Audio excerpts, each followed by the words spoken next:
और take off कर सकते थे हम उस वक्त, उस चलती अर्थव्यवस्था को रोक दिया गया। 86% कैश बाहर निकाल दिया गया, ये कहकर कि ब्लैक मनी हमें खत्म करनी है, या ये कहकर कि हमें जो आतंकवाद है उनकी फंडिंग खत्म करनी है, या ये कहकर कि हमें कैशलेस सोसाइटी बनना है, या ये कहकर कि हमें लेस कैश सोसाइटी बनना है। तरह तरह के गोल पोस्ट शिफ्ट किए गए, नए नए नियम बनाए गए, और वही हुआ है। 2% जीडीपी कम हो गया। भारत सरकार की फिगर्स आई हैं, 6.1% हो गया। अच्छी भली चलती गाड़ी के टायर में गोली मारने का काम हमारे प्रधान सेवक और उनकी सरकार ने किया है। पहले सुनते हैं डॉक्टर मनमोहन सिंह ने कहा क्या था। My own feeling is that the national income, that is the GDP of the country, can decline by about 2 percentage points as a result of what has been done. The way the scheme has been implemented, it's a monumental management failure, and in fact, it is a case of organized loot and legalized plunder. उसके बाद हमारे प्रधान सेवक जो है वो दहाड़ भी लेते हैं, भाषण भी दे देते हैं, रो भी सकते हैं, लाल लाल आंखें भी दिखा सकते हैं, लव लेटर लिखना बंद भी कर सकते हैं। उस वक्त वो एक याचक की मुद्रा में आ गए, हाथ जोड़कर कुछ मांगने वाले की मुद्रा में आ गए। बोले सिर्फ मुझे 50 दिन दे दो। भाइयों बहनों, मैंने सिर्फ देश से 50 दिन मांगे हैं, 50 दिन। 30 दिसंबर तक मुझे मौका दीजिए मेरे भाइयों बहनों।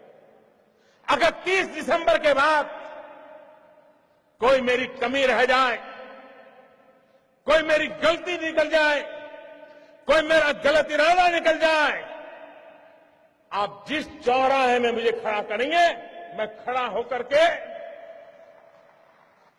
देश जो सजा करेगा वो सजा भुगतने के लिए तैयार हूं। एक साहब है राजेंद्र चतुर्वेदी, उन्होंने कुछ लिखा है, उसके आधार पर मैं आपको बताता हूं वो क्या कह रहे हैं।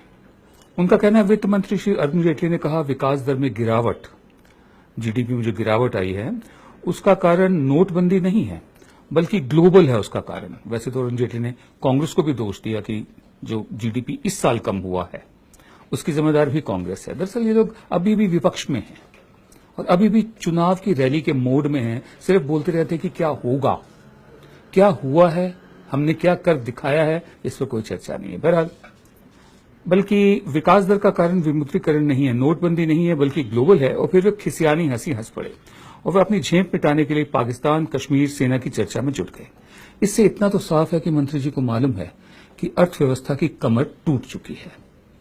अगर वो दोष मढ़ रहे हैं ग्लोबल वैश्विक जो कंडीशंस है, ग्लोबल कंडीशंस पर और दुनिया भर के माहौल पर, तो इतना तो वो मान रहे हैं ना कि हमारी अर्थव्यवस्था की कमर टूट चुकी है। नवंबर 2016 से पहले अर्थव्यवस्था की जो रफ्तार थी उसी को उसी लय में लाने के लिए कम से कम 3 साल का वक्त और लगेगा, ये मंत्री जी मान चुके हैं। और जीडीपी की कहानी क्या है?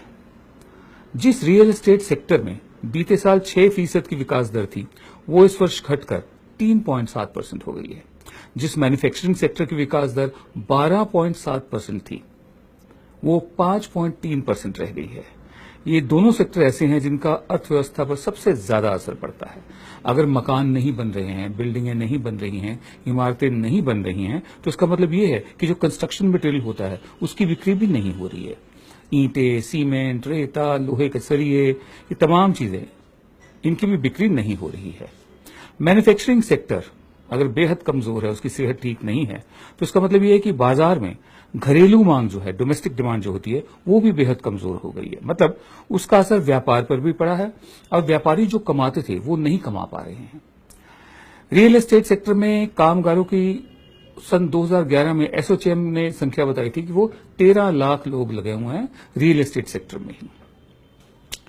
अगर इस संख्या को सभी माने तो क्योंकि ये सेक्टर बिल्कुल ठप हो गया है रियल एस्टेट का, तो मानना चाहिए कि 12 लाख लोग बेरोजगार हो गए हैं।